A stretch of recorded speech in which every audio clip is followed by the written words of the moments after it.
my district produces more wind energy than the entire state of California. And it's wonderful for the state of Texas.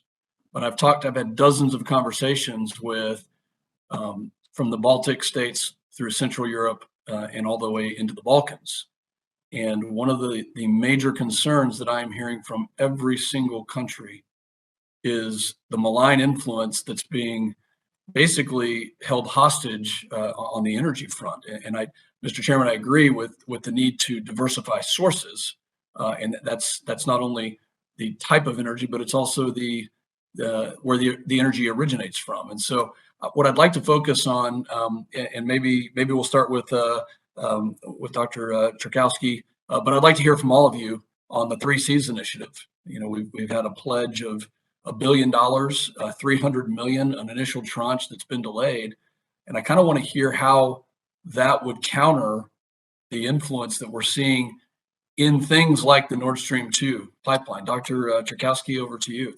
That's the problem, that some of those countries actually use energy as a leverage and use energy security to influence the situation in countries such as Poland. And that's why all the initiatives that we have mentioned are so important. It is very important to work within NATO and within the European Union to counter that.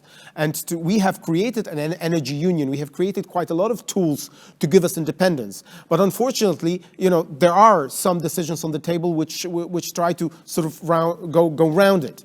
And when you mentioned the initiative of 3 Cs, fine, that's another initiative which can actually make us a bit more independent, for example, of the Chinese influence. You know, they've invented this format 16+1 in order to have more influence in the Balkans, especially in those countries which are not members of the European Union. So it's immensely important for us to use all of those initiatives in order to make us stronger, more resilient, and more independent.